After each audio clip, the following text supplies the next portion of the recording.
All right, welcome back to another awesome episode of Life on the Ave. This is episode 124, and I'm here with friend and celebrity for sure, Tim Furlong. Welcome. Hi. Thank you for coming on. I'm upstaged by an adorable baby. I know. So I do have Henry with us. So Henry is baby Garmin number 3. He's making his podcast debut. I just figured it'd be easier to hold him. Get that homeboy selling houses. He will. Yeah, I always say our kids are they're good luck charms. They are good luck charms. Typically, when we bring them on appointments, people are like, "Oh, I just can picture it." So yeah, hopefully this guy hasn't had an at bat yet, but I'm sure he'll be another good luck charm. Well, thank you for coming on. My pleasure. And I said to Tim when he got here, whether he knows it or not, we are good friends because I see him at El Diablo probably once a quarter. I should be part owner of El Diablo by now, and I know Dean and Roger and Shannon. Yes. I know the owners. Malika at the counter. Malika's the bomb. Malika is the best, and like these people, if they have kids, I'm putting them through college. We 100%. Go there so do we. So they often. catered our wedding. Oh, that's awesome. El Diablo catered our wedding. That's awesome. So we had the full line. We had I think 6 or 7 employees, and you went through the line just like you would El Diablo. Oh, come on. Yep. I just want to do that. If I won Powerball, I'm not doing anything super bougie except having maybe once a week have the Diablo crew at my house. It's the best. Yeah, so Malika was there. It was amazing. So highly recommend. People thought we were crazy. But yeah, I'm one of our questions is going to be your favorite takeout. I already knew the answer. Yeah, done. But let me jump into your bio for anyone that doesn't know you, but I'm sure most of our listeners do. So meet Tim Furlong, aka the Lucky Dude. And if you're from Delaware, there's a good chance he already feels like part of your daily life. An Emmy-winning reporter for NBC10 Philadelphia, Tim is the only Philly TV reporter living and working full-time in Delaware. And he's made it his mission to make sure that the first date is seen, heard, and represented, which we love that. Born just over the line in Pennsylvania, but raised in Wilmington, Tim is as local as it gets.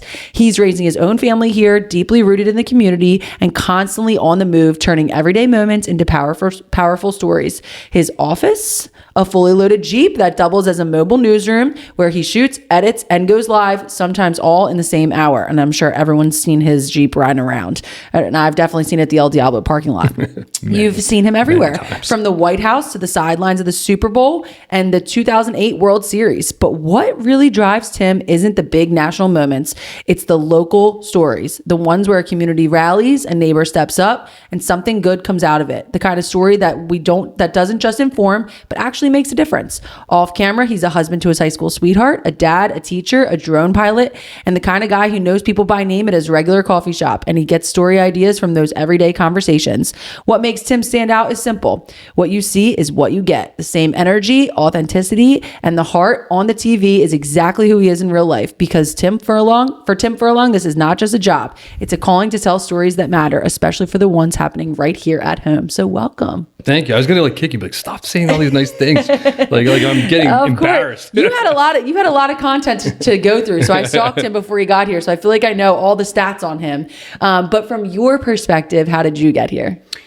Well, I grew up here, Woodlawn Avenue, just literally a few blocks from where we're sitting right now. Mm-hmm. I'm old enough to remember Trolley Square Shopping Center being built. Wow. Because I was at St. Anne's. That's legendary. In those days, we lived on Woodlawn Avenue. We were allowed to just walk down here with friends. Different times. So me and my boy Brian Dowd, who I'm still friends with, we would just literally walk down, and the Horrisk family owned a candy store around the corner, and Angelo's Luncheonette still there. August still there. Yep. And so it was just great. And then at the end of 3rd grade, we moved to Pennsylvania for my dad's job, but right across the line. But then went to Sally's, met a girl that I really liked after Sally's football game. She was an Ursuline girl. Ursuline girl, shout out. And I kissed her goodbye this morning before we left, because we've been together ever since. And she teaches at Padua. And my son went to Sally. Hey, listen, you pay the bills, baby. I get it. My son went to. I went to Sally's. My son went to Sally's. My daughter went to Padua, and my son graduated from University of North Carolina in Chapel Hill. My daughter is a junior at UD, and she's killing it. I love it. And she's doing great. So yeah, we're like sort of almost like cartoonishly Delaware. Point. So am I, and I'm loud and proud. I know you are. Loud and proud about it. Yep. No, I love that. So how did you get into NBC? So long story short, the way it works in TV is you go to college for it generally, then you start in a small market and work your way up. So my first job out of American University in college, I worked for NBC Bureau and I did anything. Like I worked for Tim Russert, the legendary newsman. Right. And that was in Washington? Yeah, right. Nice. 300 yards from my dorm at American University. I literally graduated and then I started a job down the street. But it was such a good experience. But I knew I wanted to be a reporter. So I went to the NBC station in Charlottesville, Virginia, which is a very great station, but a very small market. And then I, after a year there, I went to Providence, Rhode Island. And I was there for 4.5 years because while I was up there, my wife and I got married. She had a job in Boston. I had a job in Providence. We lived in Foxborough. We loved it up there. We really did. And we said we'd only move if a Philly offer came. Right. To be in our home market. Yeah. And this is before kids? Sort of. And then the day we walked in from the hospital with my newborn, who's now 23, my agent called and said, I got a job for you in Philly. Wow. And that was at Channel 17. I did that for 3 years. And then you probably don't remember this, but Channel 17 farmed out their 10 o'clock at night news to NBC10. And 40 of us got laid off, but 10 of us got picked up by NBC in December of 2005. And it was the awesomest layoff ever. Right. Because 20 and a half years later, I'm still at NBC. And actually, that's amazing. I'm more satisfied in my career because I'm one of the very few people in the Philadelphia TV market that shoots my own video, drone, everything. They just give you free reign. Yeah, and I'm like the TV techie dork. Yeah. And I know the guy behind our camera today is probably also the same way. Also a techie dork, yes. Yeah, and I call this guy Matt at Channel 10, my sugar daddy. Like when a new camera comes out, I pick up the phone. He literally answers. He goes, no. And I wear him down. I wear him down, and eventually he gets me what I want. So yeah, they give me all the cool toys, and yeah, if you've seen my Jeep around, which is parked outside your place right now, it's but it may this is an exclusive for your podcast. Okay. It may be going away. The Jeep is getting old. I've had it since 2016, and it's really wonky. Yeah, I used to drive a Wrangler, so I know. Yeah, now load that Wrangler with tons of gear up that's tilted to the side and has bad shocks and stuff. So and the worst part is they told me in an excited tone that I might be replacing it with a minivan. Love that. Which sounds awful. No, I love that. At first I was like, come on, go from a Jeep to a minivan. But it's a big minivan with a desk in the back and stuff. A lot of room for activities. I wish it was an EV minivan. I'm a big EV guy now these days. Yeah. But I'll take it. Whatever. No. It doesn't matter. Whatever gets the job done. Fun fact, I want a minivan so bad. I'm on my third kid. I'm ready for the minivan. Yeah, no, we had them with our refusing. Kids. No, they were great. They're great. When we sort of missed it as it got older. There are a lot of times now where we're still what would be great is a minivan. Right. But so tell us about your mobile office. So you're in the Jeep for now. Yeah. Minivan, hopefully loading soon. What kind of minivan? I think it's a Sienna. Oh, nice. Yeah, Those are nice. Yeah. So with a big desk in the back. That'll be awesome. They're gonna trick it out. Yeah. Because my desk now in the back of the Jeep is this tiny. It's a desk. It's the reason I like it. There's only a driver's seat and a back passenger seat. Oh, nice. And I can edit in the back, Spread so out. I have a desk. So ergonomically, I'm covered. Good. But it's tight back there, and it used to be we used to have the cameras in there where we do all this stuff. We don't really use it to go live anymore, really. But it's just a good place to work. But it smells like 11 years of my butt and also food. Yeah. The whole front becomes the little trash can where Dunkin' cups and brouhaha cups and wrappers, they kind of find their way there. And if you open the passenger door on most days, it's probably not horrible right now. It's almost a joke. Yeah. It's like Monica's door on Friends that time, when you open it, all the stuff comes out. So you're eat, sleep, breathe in this. I didn't mean to go to the Friends reference. This early in the podcast, you're gonna have to warm up to that. I know Friends. I know Friends. I know Friends. No, you're good. I'm a dork. So tell us, give us a day in the life. So something pops up in Delaware, right? I'm for some reason the Delaware comes to mind, right? Something crazy pops up in Delaware. Which I believe I coined that phrase, by the way. And people made a lot of money selling shirts and beers and that. Wilmington Brewworks. We had them on. Yeah, I know. And I think I made that term up and I didn't get any credit for it. So you should. I'm coming for you. Yeah. All of you that use Delaware. No, I don't care. But it's something big pops up. What do you do? Yeah, it just depends on how it pops up. Today I got a tip that there's this fire in Newark. So I knew I was coming here. So I called it in and I said, you guys might want to send the chopper. Yeah. They can send the chopper. Which is kind of a badass thing to do. Cool. Send the chopper. And they used to pick me up in the chopper lot. That's sick. Which is even a baller move when you're at the Wilmington airport and you're standing there and they're like, I'm waiting for my ride. And then all of a sudden, yeah. And it's that's a dope baller move right there. That is baller. So, yeah. So, but generally speaking, I keep I like lower my voice. I know. We have you're sleeping fine. baby. Third kid. He's got 2 older siblings yelling all day long. But generally speaking, I meet people all the time, and there's stories from everywhere and social media and all that stuff. But generally what happens is every day in my iPad, I have a running list of Delaware Monday, Delaware Tuesday, Delaware Monday, and I just keep adding to it. And then on my list every day, I have things that are we need to do this today. And it's an obvious hard news story. Sometimes it's something more featurey. And then sometimes it's something, I have stuff on my list we call it evergreen. I can do it today, I can do it next week. And it's good to go.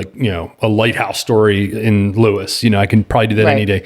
And obviously breaking news wins always. So, so you never know, but generally speaking, so I send my list in to the producers. We have a conference call at 9:15. And we just kind of talk about, what everybody wants. And sometimes they love my ideas, and sometimes they love the idea, but we don't have enough people in other places. So they'll say, we need you to come to Philly or something. Some days, Philly sports is a big deal and stuff. So they'll have me do Eagles or probably today Flyers. Flyers, big deal. Which is pretty awesome. Marty McFlyer, love that dude. So it just every day is very different. I can never plan anything with friends or concert tickets on a weeknight because I never know what time I'm going to be home. Plus, most Monday nights, I'm not teaching there this semester. Most Monday nights for the last 22 years, I've taught at Widener. Wow. How do you have time for that? And every Wednesday night, I teach at UD. Wow. So, this Wednesday night's drone night. So if you're on the green and you see us flying drones, me and my students are zipping drones around the green. Sick. So I like it. It's kind of I thought of it originally as maybe a backup career just in case. Yeah, teaching. Yeah, because I like it, and but I've stayed because I just like it, and I'm a big pay it forward guy. I hope people treat my kids as I try to treat other people's kids, and it's weird now. It makes you feel old. Our interns at NBC10 and the people in my classes, they're the age of my kids, which is really, really. Yeah, crazy. Yeah, kind of messy. Crazy that your kids are growing up, I'm sure. Yeah. And I'm on the other end of it, at the beginning chapter. So I can only imagine. So fast. I think about all my friends that have older kids that are doing high school, senior prom and graduations right now. And it makes me sick to think about. So I can only imagine. So you call yourself the lucky dude. What does that mean? I don't know. I'm just very I'm married to my best friend. I love my kids. They're good kids. They're not, they really don't have any serious, they don't cause us. I shouldn't say that. They cause us some agita. They're kids, they're kids, yeah. But I'm just very lucky, and I get to do a job that I really, really like. And I could have left it at different points to do other things, even in the news world, maybe try to go for a network job. But then I'm on the road all the time, and I didn't ever want to do anything that. Going to Super Bowls here and there and stuff, which is cool too. But that's a little bit of travel. But I don't travel that much, and most of my days end at my house. Right. And so that's how I've liked it, especially as my kids were growing up. But even now, as the kids are not living full-time at home, it's just, I don't know. I love hanging out with my wife. Yeah. She's so much fun, and she's awesome, and she makes me laugh. Yeah. And it's even better when I make her laugh. And so I'm really, really, really lucky. Yeah. Any advice for someone who's in my 5-year anniversary with my husband's coming up? Wow. So we are 5 years, and we're not high school sweethearts, but we're college sweethearts. Yep. So 5 years, 3 kids. Any advice for somebody that's at the beginning chapter of their marriage? Just keep laughing and let the kids see you laughing. I think it's really important that your kids see how much you guys love each other and how much fun you guys have together. And just try not to take anything too seriously. It's hard. It is hard. It's hard. And it's even hard now. I find I'm more anxious now about a lot of things than I ever was. But, and it probably shouldn't be, but it's just how your brain works. Yeah. Life is tough. Yeah. But just laugh a lot. And that's our secret. We laugh a lot. We're not terribly social people. People say hey, come on over. We do it for a living. And my wife's a teacher. It's a from lot. 100 girls every day at Padua. So we both come home tired. Yeah. And we've talked to a lot of people, and it's not only that. I don't know. I like playing Xbox. I love being in my basement playing Flight Simulator on Xbox. Obsessed. Or FIFA or something. Even at my age, which is sort of embarrassing. No. But we all have our vices. Super social. So when we're home together, it's really we're home together. Yeah. Yeah. Okay. So when you're out and about, you're on the road, what's probably the craziest call you've gotten? News breaks, we got to get there. Tim, you're on the job, get there as fast as you can. What would you say maybe even just in recent years would be one of the craziest? The craziest one in recent years, I was getting gas on Pennsylvania Avenue, up by like the Union Park dealerships, and all of a sudden my phone starts blowing up, and I'm like, what is going on? And it's all these people texting.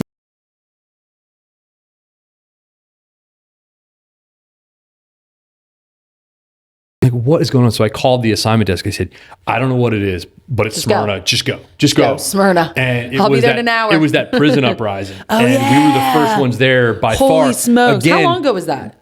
What was that, 2018? Yeah. 17? Okay. I'm blanking now.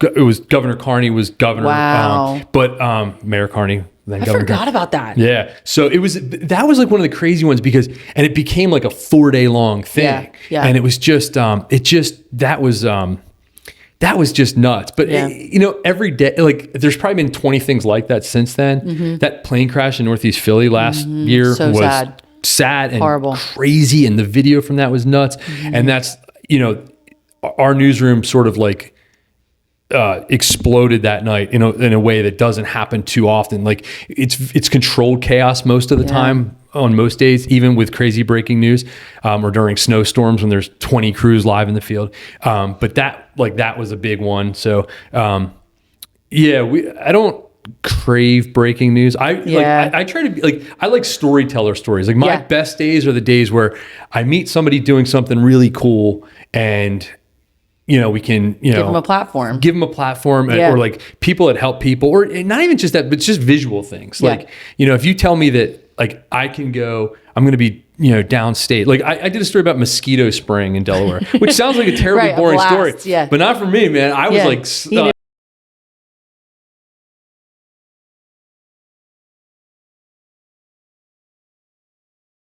cockpit, and I was like just like so happy and geeked out, and like those are the days where like it's so much fun. I did a story with Hotel DuPont about their big America 250 package the other day. That's new. I just saw that in the news. That was a fun shoot.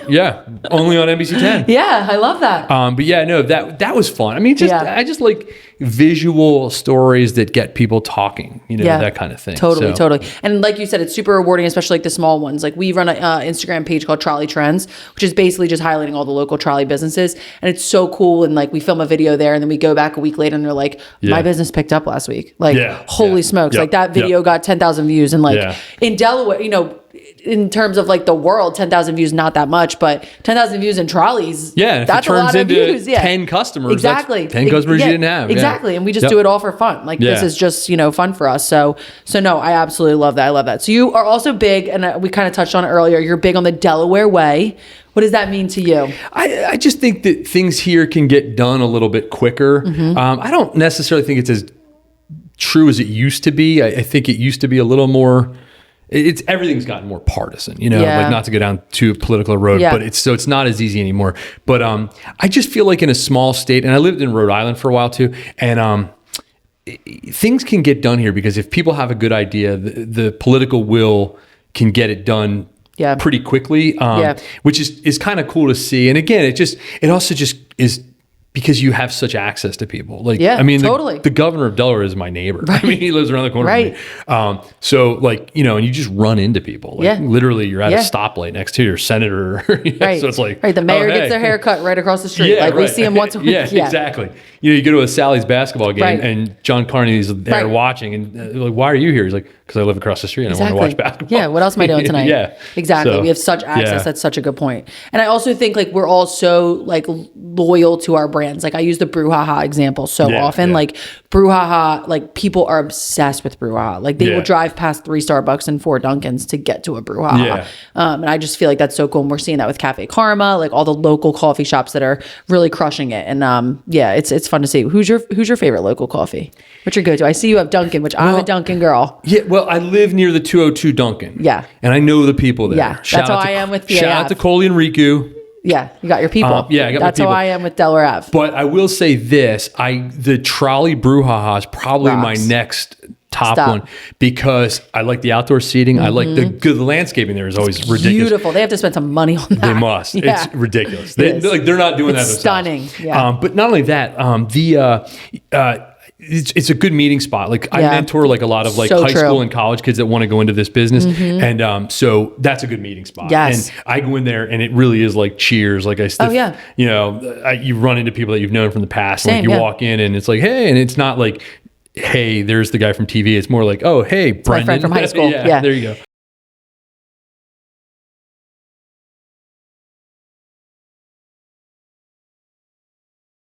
Big time celebrity. Do you get noticed like everywhere? Like you don't blend in, right? You wear your stuff. You Well, have the your Jeep truck. is the worst because like the Jeep, like there's no laying low in that hiding. Jeep. No. No, I don't hide it because first of all, anybody watching, let me say this: 99.999% of people that come up to me are super nice. Like they're like, "Hey, I see you on TV," or they don't say anything at all, but I get to like the Wegman side eye. Yeah. I know that. And I just say hi. Yeah, It's easier. It puts food on my table. Like it's people watching. It's good for us, and not only that. I take pride in the fact that we're the only station that bothers to have. I mean, one of the other stations, I'm not naming names, less than 7, more than 5.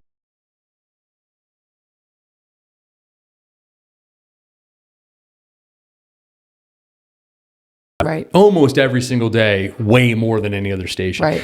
So it's I take pride in that, and I like when people come up to me. I don't run from it at all. I think it's. I always say hi to you at El Diablo. Yeah. Well, now that like we like know each other, now that we're podcast buddies. I mean, now we're buds. No, yeah, we always, and my husband too. Like he's always like going out his way because I think you two probably go to El Diablo. I feel like I should take a turn with the baby. You can if you want it. All right, give me a shot. You can take him. You're a natural. You're a dad. Get on in there. He's pretty chill. He's a big boy. Oh, he's only 14 days old, 15 days old, but he's a big boy. He feels like it's a natural, right? He gets right in there. It gets right in there. It smells so good. I miss that baby smell. So how do you stay grounded with all the people that do come up to you? You know, it sounds like your wife is probably a big part of that, but how do you stay grounded when you're literally on people's screens every day? Oh, I don't even think it's an issue. I don't have that ego. Somebody, a lady who every now and then we need somebody to walk the dog if our schedule doesn't. So this wonderful lady who lives in Fairfax, she comes over and walks our dog. And she asked me, she's like, do you have any glossy pictures of yourself? Because one of my friend's mothers. And I'm like, I'd have to kick my own ass if I had pictures of myself just in the house.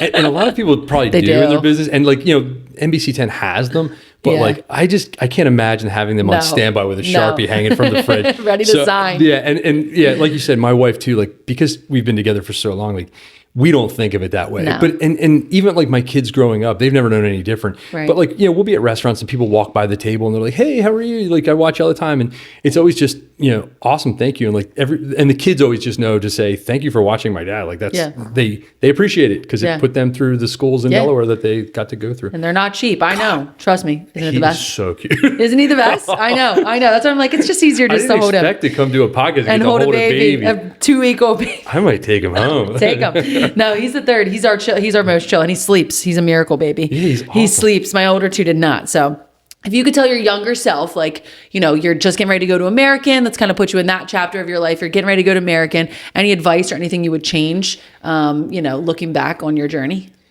It's okay that you're not the coolest kid because I wasn't. Love that. Still not. Yep. It's not going to matter. In a couple years anyway. And then I just relax and just try to enjoy the ride more because I think like when I was in Charlottesville, Virginia, it was late 90s and it was kind of cool because you'd be at a bar and Dave Matthews is sitting next to you, which is pretty cool. But I don't think I enjoyed enough of the process of getting better at what I was doing because I was just so wanted to go to the next bigger market and make more money. So now I'm at a point where every single day I want to improve and be better than I was yesterday. But back then I was so I never enjoyed the moment enough. And I wish I had enjoyed each moment a little bit more. Right. You know, at the time. But I don't know. It's kind of hard to, hindsight's 2020. Oh, yeah. But did you play sports at Sally's or no sports? I ran cross country. Okay. Because nobody got cut. Sports. So, yeah. I mean, we won a state title. No thanks to me, but it was... You were on the team. You got the ring. Camaraderie. I got the jacket, which is all I really wanted. Yeah. Heck yeah, you were an athlete. And I made love friends that I'm literally still friends with. So that's friends that last a lifetime. Love that. Yeah. So so this is where my husband would make a joke of like, you're only a true Delawarean if you have a state championship. So he's from Delaware County, and he just doesn't understand. And like everyone he knows is an Ursuline girl, like a lot of my friends, and I have 4 state championships. Like to him, they're like, he's like, they give them away for free. So this is where he'd crack a joke about you having a state championship. Yeah, well, and like, there's still like, I think St. Mark's people think I take it very seriously, which I don't. No. No. But I always invite people jokingly. I'm like, you can come to Sally's. It'll help you with your counting. You can count our banners and stuff. It's great. You bring your younger siblings and stuff. It's just, really, it's I love great. that. So. I love it. Well, my daughter, she's 4, almost 4, and she says she's going to Padua. So that's her fun little joke. Caitlin on our team, she goes to Padua, and my daughter wants to be a cheerleader, and Ursula doesn't have cheer. Padua does. So she says she's going to Padua so she can cheer. There you go. So so it breaks my heart every day, but I will let her go wherever she chooses. I'm not gonna force her one way or the other. All right. So I don't know if Patrick sent you this, but I want to get into your top 10. So have you heard? So did you read these at all? No. All right. So I'm going to get into a segment called Tim's Top 10. All right. And we already kind of talked about your top spot for coffee. You said brouhaha outside of your Dunkin' experience. So I already know the next one, but your top spot for takeout. El Diablo. I mean, not even in close. case it hadn't come up yet, that's where I was going to bring that up. The next one might be Johnny's. Yeah. In Charlie, which 3-4 times a week. To anybody that grew up here. Yes. So, and I'm there literally 3 days a week. Like they've already held him. Like they are like in our village, I would say. So top spot for date night. Do you and your wife get out often? No, because we choose not to. Like, we'd rather like fire up the Blackstone in the backyard. But when we do go out, I mean, we kitchen sometimes. Brandywine Brewing in Greenville, we love. Good one. We keep talking about there's a new place in Avenue North we want to try. That we have Blackwell. Yeah, I've heard it's very good. Have you been, Patrick? No. Yeah. A couple of the people on our team have gone. Yeah, they liked it. Yeah, it's so weird. Like we don't go out much. Like my mom and dad like sort of make fun of us because they go out so much more than we do. Like we never go out. Like we pick up because we're just tired and we just and like even on a weekend, like we get yard work done all day or something like normal stuff, and and I love to grill. Like I love Blackstone. We have one of those backyard pizza ovens. Nice. And you fire that thing up, and I make my own dough. That's elite. I make my own dough, and like it's not as good as pizza. Oh, Pizzeria Metro is our other top takeout spot. Okay. We go there a lot. Yeah. Love their pizza. Yeah. And I try. They're my pizza role model. So like I've told the owner, I'm like Tuzlo's or not the Tuzlo's. How do you say their last name? Yeah. Yeah. So we I always joke with them that I'm like, I need a dough internship. Yeah. They're great people. Yeah, they're great my sister used to work at Verde in the mall. Is that what it is? Cafe Riviera. Yeah, my sister used to work there, and she'd bring home a ton of pizza. I worked as a kid. I worked at American Eagle Outfitters right next to Cafe Riviera, and whenever the ovens were on, like, it's just the whole store smelled, and we were like zombies. Which second only to my up where Concord Gallery is, where Staples is, there was a Gold Medal Sporting Goods in there, and I worked in there as a kid, and it was right next to a Subway. And whenever they turn the bread, like they bake bread, everybody in the store was like pondering out. And then we would just literally all walk over there and get. Got the baby. I told him you might come in and grab it. What's going on? How are you? How you doing? This is Vincent. You've met him. This is El Diablo's newest, biggest fan right there, right? Someday. 1 and 2. He feels like a big Diablo burrito. He is. That's he pretty much is. Foil depending on who you get in the line. Put a little pineapple sauce around his head. It's his favorite. All right, so your next top. So your top spot, what would you consider the best Delaware hidden gem? And you can take this anywhere. Business, a spot, anywhere hidden gem that you think people don't know about. Gem.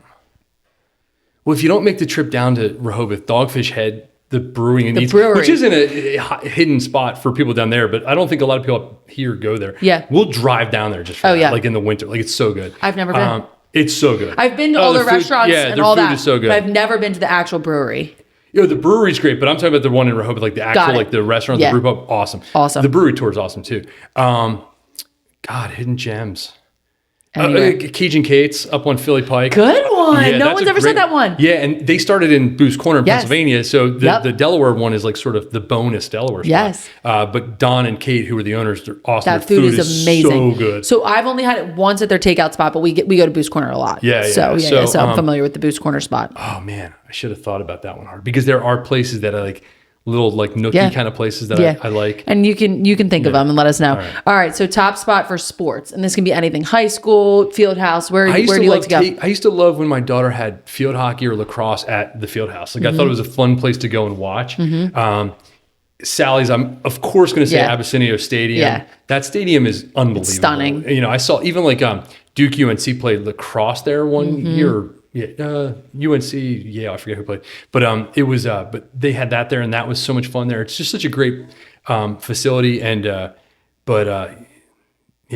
I mean, we were Union season ticket holders for a long time. Oh, nice. That's up the road a little bit. That's in Chester, so yeah. it's like Delaware. I've only been to one Union game. It was a blast. Oh yeah, they're great. All right, top spot for a bakery, a treat, anything sweet. Are you a sweets guy at all? Come on. I'll go anywhere, but I will say it. Always love Serpy's. Good Sally's family, by the way. Nice. Serpy's in Ellesmere is a no-brainer. Yep. I also like Sprinkles up on. Yes, Sprinkles has been on the Naaman's pod. Road. We love Sprinkles. And they're paddle girls. They're paddle girls.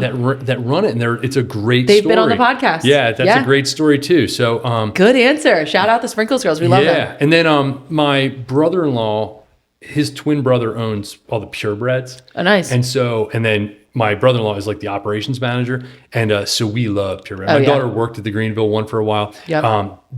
Their food is always so good. Like so good. Every time you go in there, it's consistently good. Oh so yeah, that Greenville one gets packed for lunch. Yeah, everybody loves that place. Yeah. Yeah, I love purebred and those magnets. I feel like I see those magnets everywhere. Yeah, Michael Nardozzi, the owner of the company. I asked him, I'm like, you could charge for those. It doesn't matter. It's free advertising. You don't need to. Yeah, we give away swag. People are always like, oh, let me pay for that hoodie. I'm like, you're a walking billboard. I'm actually paying you. Yeah. Yeah, so I'm huge on that. Walking billboards, driving billboards. That's, no brainer.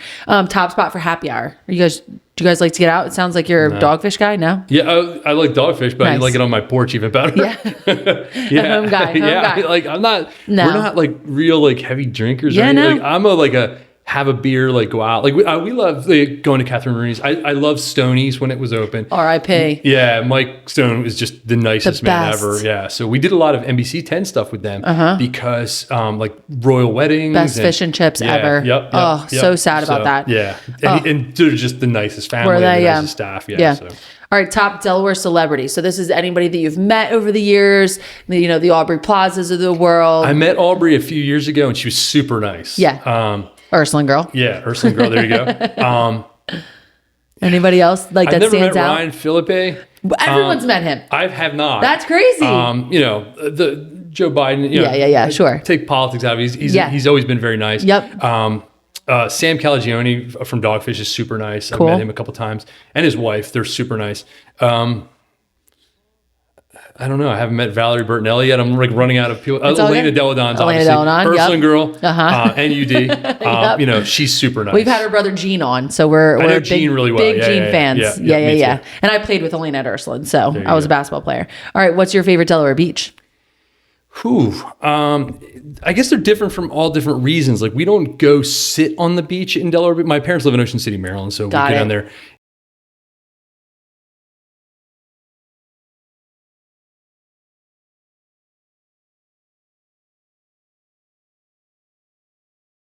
I mean, I'm in that area. I'll probably pop into Lewis. Yeah, same. Because I just like the town, but I also like the beach. Like the Savannah Road beach there is just so nice and quiet. And even when it's busy, it's not that busy. So I like it down there. But I like them all. Like there's not like, North Shores has its own charms and, Dewey. Yeah. Dewey's Dewey. I probably aged out of Dewey a little bit. Same. I already feel like I've aged out of Dewey. I'm like, I don't know. We always say we're good for one Dewey trip a year. Like one jam sesh, like that's it. We're in and out. No, we're not here for the weekend. I'm like the guy that goes to Starboard for lunch on a weekday. Like, in the off season. Same in the off season. That's a good one. And then my last one's Delaware Pizza. So you already kind of said Gianni's. Would you say I love that's it? Gianni's. And Metro. I'm going to say Metro though. Metro is my go-to. In fact, I was at the Super Bowl a few years ago, and there's a place in Phoenix which is supposed to be like the world's best pizza. Like Netflix did a show on this. Oh, wow. Pizzeria Bianco, which is Chris Bianco. Like he's from the Bronx. And everybody talked about like, this is crazy good. 2-hour wait. I waited, was editing some video while I was waiting. And then I had the pizza and it was delicious. It was great. It's very fresh, like all ingredients, like flour milled from the desert and all that stuff. But I said on air that night, I'm like, it's really good, but I don't know. I've been to Naples and I like pizza in Italy, but where I live, we have Metro, Pizzeria Metro, and I love it, and they were like so excited that I mentioned them. I'm like, I didn't think anything of it. No. And but I think their pizza's so good. It's just like the perfect it's so fresh, and right out of the oven. It's good when you take it home, but it's even better there. Yeah. And if you eat it out on the porch, maybe combine it with a little Wilmington Brew Works trip. Yep. Like that's a good day. Yeah. And that's then hit your try. I do like Sleeping Bird too. They just launched a new lunch menu. Yeah. So I'm big on Sleeping Bird too. That was one of my favorite stories I did. Back to the stories. Nice. I did a story on Sleeping Bird donuts when they first opened, because it was like this buzz. Like everybody was nagging me. Like, you got to do a story on this. I'm like, it's donuts, right? Yeah. And I'm like, people are lined out the door. Yeah. Yeah. The day I was there, they were lined around the building and stuff. So, and it's this very unassuming location. Oh yeah. And their donuts are really good. It's not like, I always tell people it's not like Dunkin' Donuts. It's not like an everyday donut. It's more of like a treat donut, or like if you're bringing them to the office. Yes. Which, this is like the perfect office. Patrick's dad has dropped them off to us before. And like we have to cut them up and share them, because you can't eat a whole one. Like in the middle of the day. Really? In the middle of the day, I'm like, we got to cut that up. I'm like, I don't put me right to sleep. Between the baby and a donut, I'm out. So where can people follow you? Where can people find you? What's the best way to keep up with you? I'm trying to be a better TikToker, which I'm not very good at. It's hard. Yeah, it's hard. That's a tough one. It's a grind. I'm better on the gram. So if you Tim Furlong 2, the number 2 on Instagram. I'm on X. Is anybody even on X anymore? Not really. Hit me on Instagram. That's probably the best. Instagram. He's trying to get rid of the X. Yeah, too much time. Yeah, I don't spend any time on it anymore, and I don't think all my followers it's Instagram do either. Instagram is definitely Instagram, where it's and then at. people yell at us that we don't do enough on Facebook. That's like definitely the way older generation. I think most people are on Instagram now, but we just try to push our Instagram to Facebook. I still put all my NBC content on Facebook, but I don't really even do a lot of personal stuff anymore because I don't know. I get to the point where I feel like, and I tell my daughter this too. I'm like, you're either making somebody else feel bad about their life, or you're going to feel bad about your own life. Yeah, it's true. Doom scrolling. It's a good point. Like, look at all these people having this great life, and it's a very curated reality. Oh yeah, that people are offering you when you see it. So I don't think it's good for kids, especially to sit there and like Snapchat and you see where all your friends are without you. Oh yeah, like on the map. Like, so I think sad. It's toxic. Yeah. So I've grew up like I just missed that. Like I had MySpace in 7th grade. Like I definitely had social media my whole life, but like I never had the location sharing. Like I feel like I missed out on that. You're Thank lucky, goodness. I don't think it's good for kids at all. So it's just, I don't know. But so it's mostly NBC content, but I try to have fun with it. I try to, do like separate versions of my stories, like the social version where I can, like I did this around those clanker balls in Newark. What's that? I didn't know about this. Oh, those are awesome. Yeah, to keep people from hitting the bridges. Yeah. And I did this thing, and I had fun with the word balls. Yeah, sure. See where I'm going, that's right. And it like kind of like the YouTube version of the actual story is like 2.6 million views on YouTube. Wow. For NBC. But the social part kind of went crazy too, and people were like, why can't you just say balls? I'm like, I don't know. It's kind of more fun to not. Right. That's why I didn't need an NBC lawyer calling me going, dude, what's up with that? Yeah. No, I love that. So Tim Furlong 2. So who's Tim Furlong 1? I don't know. To find him, kick his butt, or at least offer to maybe buy him a beer so he can give me one, or even like just Tim Furlong. Yeah. I couldn't get it. All right. So. Well, maybe we'll find him. So what's on the schedule the rest of the day? Where do you go from here? I think I'm doing something on the Flyers, but I'm not totally sure. And again, like it could change 5 times. So like there are days where I'll do 4 different things, and then breaking news happens, and everything I shot I'll save for another day. Yep. So, but that's kind of the fun of it too. Yeah. It's kind of makes it interesting. I love it. So yeah. Anything you want to leave us with? Any advice you want to give? Your baby. I know. He's pretty awesome. I'm pretty sure chill, Henry. I think he's fake. He's like, snoring. He's almost like he's like a paperweight. Like he's like a Cabbage Patch. If it says Xavier Roberts on his butt, like I'm calling. No, he's real, and I just thought he would cry in the swing. So he's thanks. Such a good thanks boy. for chilling with him such and holding him. Such a good boy. Give you a break too. Yeah. On the way home from the hospital, we drove past Sally's with him. My husband said, "This is your future, buddy." Oh, I love it. So while we will let my daughter choose, we don't think we'll let our sons choose. I used to tell my son, I'm like, you can go anywhere you want to go as long as it's Sally. Right. I love it. Well, thanks for coming on. This was super fun. So much fun. Tim Furlong, another awesome episode of Life on the App, and we'll see you next week.